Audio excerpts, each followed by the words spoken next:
sebelum berangkat sekolah harus sarapan dulu. Jangan sampai tidak sarapan. Kalau tidak sarapan kan pasti kalian kurang fokus, perut lapar. Nah, makanya harus sarapan dulu sebelum berangkat sekolah biar belajarnya enak. Baik, sebelum kita mulai materi hari ini, alangkah baiknya kita berdoa dulu ya, agar kita diberikan kelancaran dan kemudahan untuk pembelajaran hari ini. Berdoa dimulai. Berdoa selesai. Baik anak-anak, hari ini sebelum kita mulai materi hari ini, alangkah baiknya kita ice breaking dulu ya, pemanasan dulu biar semangat. Coba semuanya berdiri. Oke, udah berdiri semua? Baik. Dengerin aba-aba semua ya. Tepuk semangat. Semangat. Sekali lagi ya. Tepuk semangat. Semangat. Oke. Masih semangat semuanya ya. Baik. Sekarang kita mulai ya.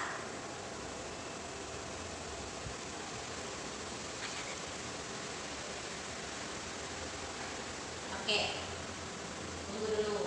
Oke, materi hari ini adalah cara mengatur waktu belajar. Nah, cara mengatur waktu tujuannya dapat memahami pentingnya mengatur waktu serta dapat mengatur kegiatan sehari-hari serta waktu belajar yang menjadi tanggung jawab sesuai dengan kondisi dirinya. Nah, jadi tujuan cara mengatur waktu ini agar kita dapat memahami pentingnya mengatur waktu untuk belajar, waktu untuk diri kita sendiri, waktu untuk lingkungan kita, untuk sehari-hari, seperti itu.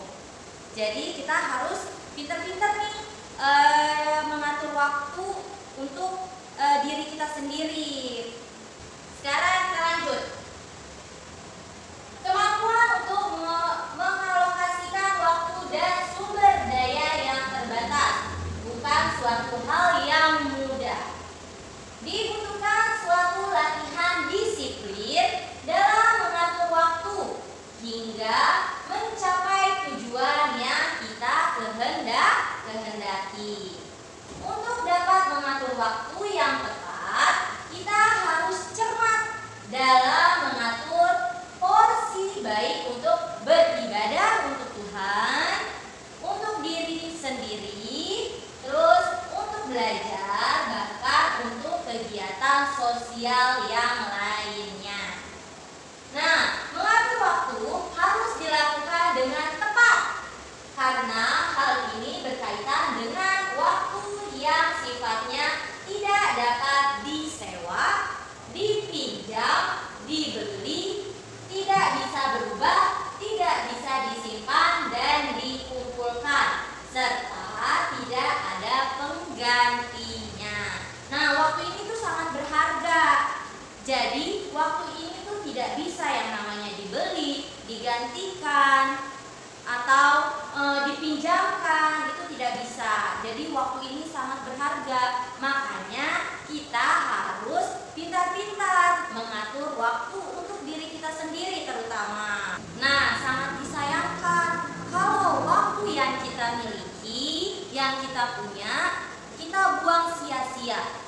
Sayang dong, kita udah punya waktu, terus kita malah buang sia-sia dengan hal-hal yang seharusnya tidak kita lakukan, yang enggak terlalu penting. Itu sayang kan? Makanya kita harus nih pintar-pintar mengatur waktu agar waktu kita tidak terbuang sia-sia. Nah, Ibu Ma ada video cara mengatur waktu. Kalian simak ya videonya.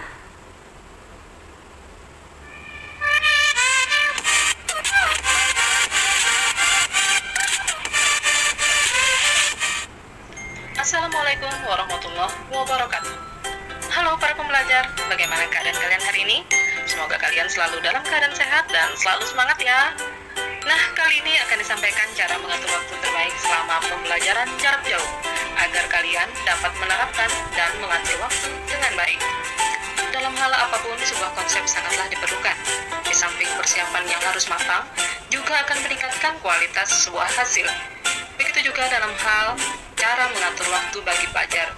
Seorang pelajar yang cerdas, hendaklah kalian memperhatikan apa yang menjadi tugas dan kewajiban sehari-hari. Yang harus kalian lakukan adalah, pertama, tetapkan prioritas. Jika banyak yang harus dikerjakan, kalian dapat membuat daftar prioritas yang diurutkan dari 1, 2, 3, dan seterusnya, disesuaikan menurut tingkat kepentingan masing-masing. Kedua, jangan membebani diri dengan jadwal yang berlebihan. Lakukan perubahan untuk mencapai prestasi secara bertahap. Jika terlalu banyak yang harus dilakukan, kalian dapat menyusun ulang jadwal tersebut. Ketiga, membiasakan diri menjadi teratur. Menjadi teratur membutuhkan pembiasaan cukup lama, tapi jika dilakukan secara rutin dan berulang-ulang, akan terbiasa dan menjadi teratur. Keempat, luangkan waktu untuk refreshing. Waktu untuk penyegaran membantu kalian agar tetap sehat secara mental dan fisik. Refreshing dapat dilakukan dengan kegiatan kreatif dan produktif yang dapat meningkatkan keterampilan kalian. Kelima, jangan menunda-nunda kegiatan karena suatu alasan. Mungkin tugas yang terlalu sulit atau pekerjaan terlalu berat sehingga membuat stres. Apapun penyebabnya, menunda-nunda sesuatu bisa menjadi kebiasaan buruk. Demi masa, sesungguhnya manusia itu benar-benar dalam keadaan merugi. Kecuali orang-orang yang beriman, beramal saleh, saling menasehati dalam kebenaran, dan saling menasehati dalam kesabaran. Quran Surah Al-As, ayat 1-3. Demi waktu, demikian Allah Subhanahu wa Ta'ala menegaskan pentingnya waktu. Ini mengingatkan kita untuk selalu menghitung dan mempertimbangkan waktu. Nah, setelah menyimak uraian tersebut, Ibu yakin kalian dapat mengatur dan menghargai waktu dengan baik, serta dapat menerapkannya dalam kehidupan sehari-hari, terutama dalam hal ibadah kita dan tentunya dalam aktivitas keseharian kita. Semoga lakukan dari sekarang, karena perubahan dimulai dalam dirimu sendiri, bukan dari orang lain. Selalu semangat, selamat beraktivitas, semoga bermanfaat. Wassalamualaikum warahmatullahi wabarakatuh.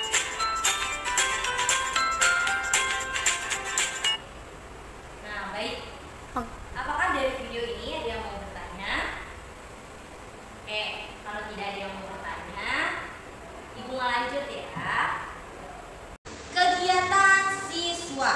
Nih, hakikatnya kegiatan anak-anak dibagi menjadi 3. Nih, kegiatan anak-anak atau kegiatan siswa.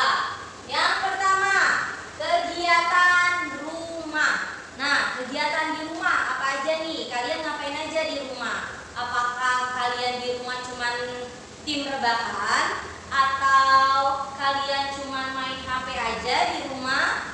Atau membantu orang tua di rumah? Kalian ngapain nih di rumah? Nah, sebaiknya kegiatan di rumah itu kalian manfaatkan dengan baik. Selagi kalian ada di rumah nih, kalian melakukan kegiatan yang positif, seperti membantu orang tua, terus membereskan kamar kalian, atau menyuci baju kalian sendiri. Kalian kan udah menginjak remaja ya, pastinya kalian sudah bisa membantu orang tua, terus nyuci baju kalian sendiri, pasti itu udah bisa. Jadi harus mengerjakan kegiatan yang positif. Jangan di rumah cuman main aja atau tidur-tiduran aja, tidak produktif. Kalian nih seumur-umuran kalian itu harus produktif, biar badan kalian gerak, terus pikiran kalian bekerja dengan baik. Itu jangan cuman tiduran aja atau cuman nyusahin orang tua aja. Kasihan kan orang tuanya udah nggak dibantuin, udah kalian enak-enak aja, tapi biaya selalu dikasih sama orang tua. Nah, makanya kalian harus melakukan kegiatan rumah itu yang positif, membantu orang tua dan lain-lain. Selanjutnya yang kedua, kegiatan sekolah. Nah, kegiatan sekolah ini terbagi menjadi dua. Yang pertama, kegiatan intrakurikuler. Dan yang kedua, kegiatan ekstrakurikuler. Nah, kegiatan intrakurikuler ini kegiatan belajar mengajar. Nah, kegiatan belajar mengajar di dalam kelas. Kegiatan yang kalian lakukan selama di dalam kelas sudah kalian lakukan dengan baik atau belum? Guru menjelaskan di depan kelas, apakah kalian sudah mendengarkan dengan baik atau belum? Nah, jadi kegiatan di dalam kelas ini, kegiatan belajar mengajar ini harus kalian manfaatkan dengan baik, karena tujuan kalian ke sekolah itu adalah untuk belajar. Jadi kalau sudah di dalam kelas, kalian harus belajar dengan baik, mendengarkan guru, melakukan apa yang diperintahkan oleh guru, tugas-tugas yang diberikan oleh guru selama berjalannya kegiatan belajar mengajar. Yang kedua, kegiatan ekstrakurikuler ini, apakah kalian sudah mengikuti kegiatan seperti di bidang kesenian atau pramuka seperti itu? Apakah kalian sudah melakukan dengan baik? Apakah kalian sudah memanfaatkan kegiatan ini dengan baik? Nah, selama di sekolah ada kegiatan ekstrakurikuler, kalian ikutin. Apa yang kalian hobi? Misal kalian sukanya pramuka, kalian ikutin. Itu hal yang positif. Jadi kalian ikuti. Kalau ada eskul paskibra, kalian ikut, boleh. Pokoknya kegiatan-kegiatan yang positif. Jangan cuman hanya mengikuti kegiatan kayak ngumpul sama teman-teman, terus main sama teman-teman, itu boleh, tapi ada porsi-porsinya. Masa iya kalian suka nih main sama teman-teman, ngumpul sama teman-teman, jalan kemana, ngobrol, tapi kalian tidak memanfaatkan fasilitas sekolah seperti eskul. Kalian gak ikut eskul, sayang dong. Waktu kalian banyak, tapi kalian buang sia-sia, itu sayang. Makanya kalian setidaknya menyisihkan waktu untuk kegiatan eskul, kegiatan yang positif. Nah, yang ketiga sekarang, kegiatan sosial. Nah, kegiatan sosial ini seperti PMI, terus Karang Taruna, OSIS, seperti itu. Nah, apakah kalian sudah mengikuti kegiatan sosial ini atau belum? Kalian sebagai remaja seharusnya sudah mulai nih mengikuti kegiatan sosial, memberanikan diri untuk mengikuti kegiatan sosial agar kalian tidak bersosialisasi cuma di kelas doang atau di rumah aja. Kalian juga harus bisa bersosialisasi dimanapun, ikut-ikut kegiatan sosial. Jadi banyak kenal orang seperti itu. Nah, tapi pastikan dari kegiatan ini kalian juga dapat tugas dari guru atau PR dari guru. Nah, kalian juga harus bisa mengatur waktu untuk mengerjakan tugas-tugas atau PR yang diberikan oleh guru. Jangan sampai kalian sudah melakukan kegiatan ketiga ini, tapi kalian lalai dan lupa mengerjakan PR. Itu tidak boleh, karena PR itu tugas yang diberikan oleh guru itu adalah tanggung jawab kalian. Jadi kalian harus kerjakan, sesibuk apapun kalian harus kalian kerjakan.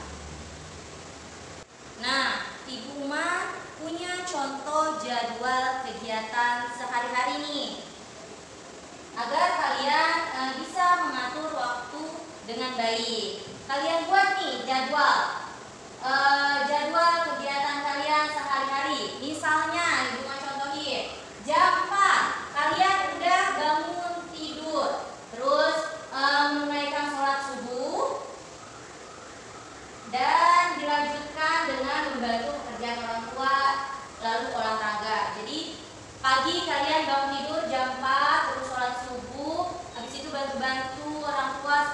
piring, dan lain-lain. Terus kalian sempetin nih olahraga, karena di masa pandemi, apalagi di masa pandemi seperti ini ya, olahraga itu sangat penting untuk kekebalan tubuh kita. Dibantu dengan olahraga, insya Allah kekebalan tubuh kita semakin kuat. Makanya kita harus sempetin olahraga ya, 10 menit lah olahraga itu cukup. Kalian olahraga, habis itu jam 6 kalian persiapan untuk belajar atau untuk berangkat sekolah. Jadi kalian persiapkan tuh alat-alat yang harus dibawa ke sekolah, buku yang harus dibawa ke sekolah, terus sarapan, lalu berangkat sekolah. Jam 6.30, setengah 7 kalian melakukan kegiatan belajar mengajar di kelas. Kalian ikuti kegiatan belajar mengajar di kelas dengan baik. Jam setengah 2 atau 13.30 kalian mengikuti kegiatan ekstrakurikuler di sekolah atau kegiatan karang taruna di rumah.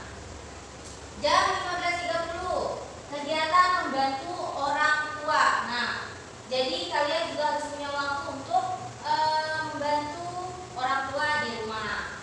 Jam 8 kalian sholat, terus kalian belajar. Jam 9-nya baru kalian tidur. Nah, kalau di masa pandemi seperti ini, kalian juga harus punya jadwal kegiatan, karena kan kalian belajar online. Jadi kalian harus membuat jadwal kegiatan selama belajar di rumah gitu.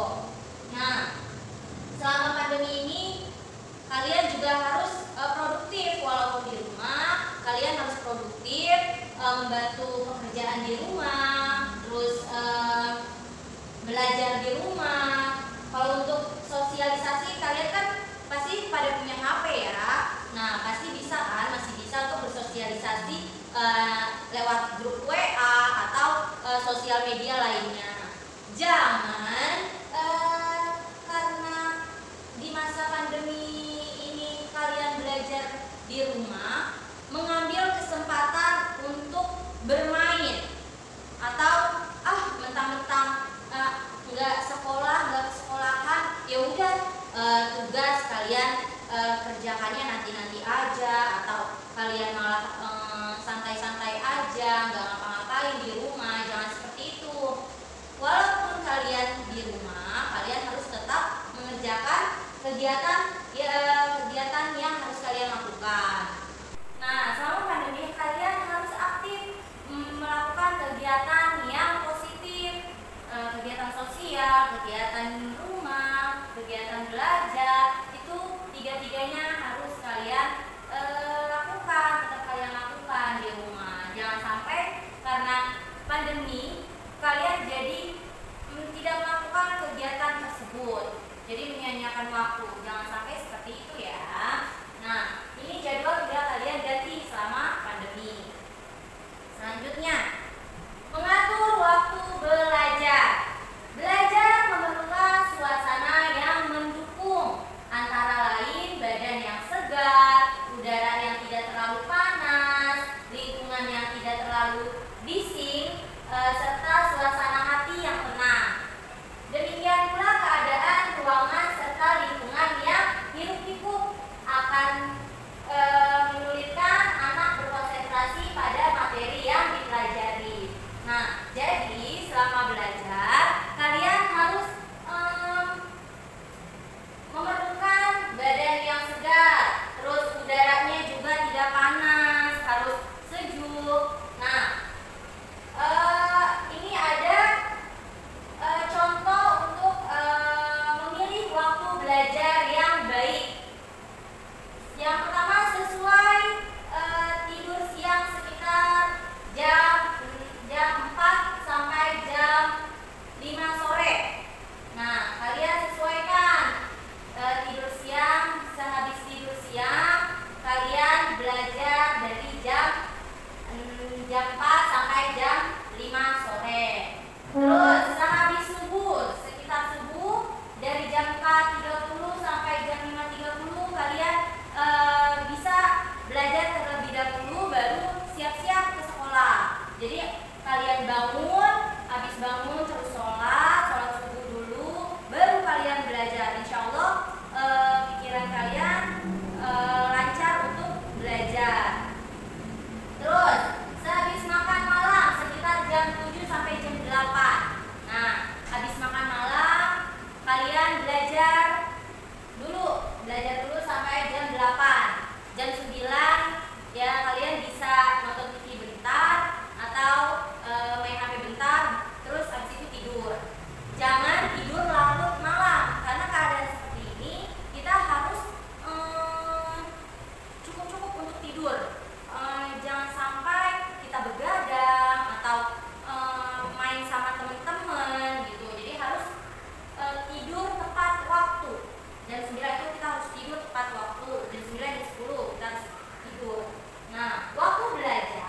kerjakan.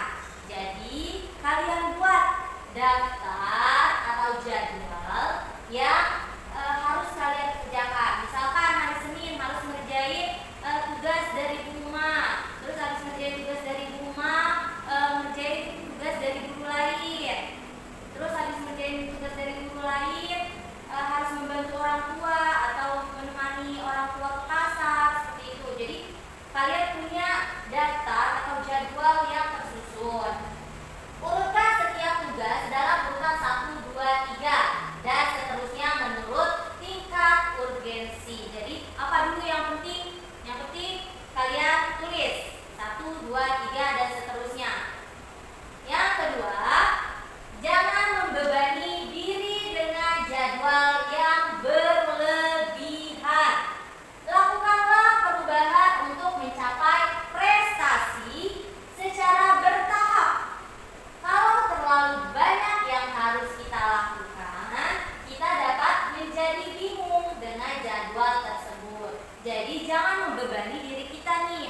Kalau misalkan kalian udah membuat jadwal, tapi kalian membebani diri kalian, makanya nanti kalian malah bingung. Apa dulu nih yang harus dikerjakan? Ini harus dikerjakan, ini harus dikerjakan. Jangan seperti itu. Jangan membebani diri kalian. Jangan membuat jadwal yang berlebihan. Misalkan dalam satu hari kalian membuat jadwal sampai 10 nomor yang harus kalian kerjakan. Itu kalian membebani diri kalian. Makanya kerjakan dulu yang sekiranya prioritas kalian. Yang ketiga, luangkan waktu untuk membiasakan diri menjadi teratur. Nah, kalian harus membiasakan diri nih untuk menjadi teratur. Menjadi teratur membutuhkan pembiasaan yang cukup lama. Luangkan waktu untuk refreshing, waktu untuk penyegaran membantu kalian agar tetap sehat secara mental dan fisik. Jadi luangkan waktu untuk membiasakan diri kalian teratur. Apa dulu yang harus kalian kerjakan, apa dulu yang kalian prioritaskan, itu harus teratur. Terus jangan lupa refreshing atau liburan. Kan kalian mendapat libur Sabtu Minggu. Nah, kalian harus memanfaatkan waktu itu buat kalian liburan. Jadi tidak terlalu mumet gitu. Nah, yang keempat, jangan menunda-nunda. Jangan menunda-nunda. Banyak orang yang menunda-nunda karena suatu alasan. Mungkin tugas yang mereka hadapi terlalu sulit atau pekerjaan tersebut membuat stres. Apapun penyebabnya, menunda-nunda bisa menjadi kebiasaan buruk. Nah, makanya jika kalian ada kegiatan atau ada tugas, jangan ditunda-tunda. Selagi kalian bisa mengerjakan, selagi ada waktu luang, langsung kalian kerjakan. Apa yang kalian harus kerjakan, langsung kalian kerjakan. Jangan ditunda-tunda. Jangan tugasnya masih besok atau lusa. Nanti aja kerjainnya. Itu namanya kalian menunda-nunda. Nanti giliran udah mau dikumpulin tugasnya atau disuruh kirim sama gurunya baru baru kalian kerjain buru-buru. Nanti malah kalian jadi capek kalau kayak gitu. Pikiran, tenaga kalian jadi capek karena terburu-buru ngerjainnya. Makanya kalau misalkan guru sudah mengasih tugas, langsung kalian kerjakan. Tuh. Sekarang coba deh kalian pikirkan bagaimana caranya kalian untuk mengatur waktu untuk diri kalian sendiri. Bagaimana caranya agar waktu yang kalian punya itu tidak terbuang sia-sia. Jadi kalian juga punya jadwal yang tersusun rapi. Apa aja yang kalian mau kerjakan, apa aja yang harus dikerjakan gitu. Jadi kalian harus punya jadwal atau cara untuk mengatur waktu untuk diri kalian. Nah, kalian juga harus merasa bagaimana jika tidak belajar dengan baik atau tidak melakukan kegiatan rumah, bagaimana? Kalau misalkan kalian tidak mengerjakan kegiatan rumah, kasihan dong orang tuanya melakukan kegiatan sendiri, makanya kalian harus bantuin dengan cara kalian sendiri. Kalian harus membantu orang tua, harus melakukan kegiatan di rumah. Terus kalau misalkan kalian tidak melakukan kegiatan belajar dengan baik, nanti hasil belajar kalian apa kalian terima jika hasilnya tidak bagus atau tidak baik? Itu semua balik kepada diri kalian. Kalau kalian mau nilai yang bagus, mau mendapatkan prestasi di sekolah, kalian harus belajar dengan baik, mengikuti kegiatan di sekolah dengan baik, gitu. Nah, terus jika kalian tidak mengikuti kegiatan sosial, misalkan kalian butuh pertolongan, apakah ada yang mau nolongin kalian? Kalau kalian aja nggak bersosialisasi sama orang, apakah ada yang mau menolong kalian atau ada yang mau membantu kalian? Nah, itu harus kalian pikirkan ya. Jadi semuanya harus seimbang, belajar, kegiatan rumah, terus kegiatan sosial itu harus seimbang. Jangan sampai membuang-buang waktu dengan sia-sia. Baik,